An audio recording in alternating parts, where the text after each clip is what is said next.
എറണാകുളം കോതമംഗലത്ത് 6 വയസ്സുകാരിയുടെ കൊലപാതകത്തിൽ രണ്ടാനമ്മ അറസ്റ്റിൽ. ഭർത്താവിന്റെ ആദ്യ ഭാര്യയിലെ കുഞ്ഞിനെ ഇഷ്ടമില്ലാത്തതിനാൽ ഒഴിവാക്കാനായിരുന്നു കൊലപാതകമെന്ന് പ്രതി അനീഷയുടെ മൊഴി. ദുർമന്ത്രവാദത്തിന്റെ ഭാഗമാണ് കൊലപാതകമെന്ന സംശയം തള്ളുകയാണ് പോലീസ്. കോതമംഗലം ഇരുമലപ്പടിക്ക് സമീപമായിരുന്നു നാടിന് നടുക്കിയ കൊലപാതകം.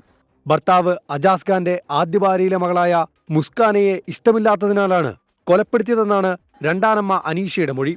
കൊലപാതകത്തിൽ പിതാവ് അജാസ് ഖാന് പങ്കില്ലെന്ന് പോലീസ് സ്ഥിരീകരിച്ചു. ദുർമന്ത്രവാദമാണ് കൊലപാതകത്തിന് കാരണമെന്ന അഭ്യൂഹങ്ങൾ ഉയർന്നിരുന്നു. ഇതേ തുടർന്ന് മന്ത്രവാദി നൌഷാദിനെ പോലീസ് കസ്റ്റഡിയിലെടുത്തു. എന്നാൽ ഇയാൾക്ക് കൊലപാതകവുമായി ബന്ധമുണ്ടെന്ന് കണ്ടെത്താനായില്ല. ഇതിന് മുമ്പ് കുറേ തവണ ഈ സ്ത്രീയുടെ ഭർത്താവ് ഈ സ്ത്രീനെ ഈ നൌഷാദിൻ്റെ വീട്ടിൽ 2-3 തവണ കൊണ്ടുപോയിരുന്നു കൺസൾട്ടേഷന് വേണ്ടി. അന്നേ ഈ നൌഷാദ് ഈ സ്ത്രീനെ പറഞ്ഞു ഈ സ്ത്രീയുടെ ശരീരത്തിലേക്ക് 3 ബാധ ഉണ്ട്.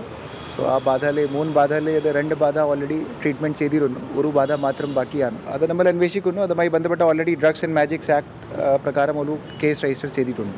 അനീഷയെ മുമ്പ് ദുർമന്ത്രവാദത്തിന് വിധേയയാക്കിയതിന് നൌഷാദിനെതിരെ കേസെടുത്തിട്ടുണ്ട്.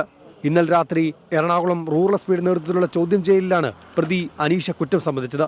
പ്രതിയെ സംഭവസ്ഥലത്തെത്തിച്ച് വിശദമായ തെളിവെടുപ്പ് നടത്തി. കളമശ്ശേരി മെഡിക്കൽ കോളേജിലെ പോസ്റ്റ്മോർട്ടത്തിന് ശേഷം കുട്ടിയുടെ മൃതദേഹം കോതമംഗലം ഗവൺമെന്റ് ആശുപത്രി മോർച്ചറിയിൽ സൂക്ഷിച്ചിരിക്കുകയാണ്. നാളെയാണ് സംസ്കാരം. 24 കൊച്ചി.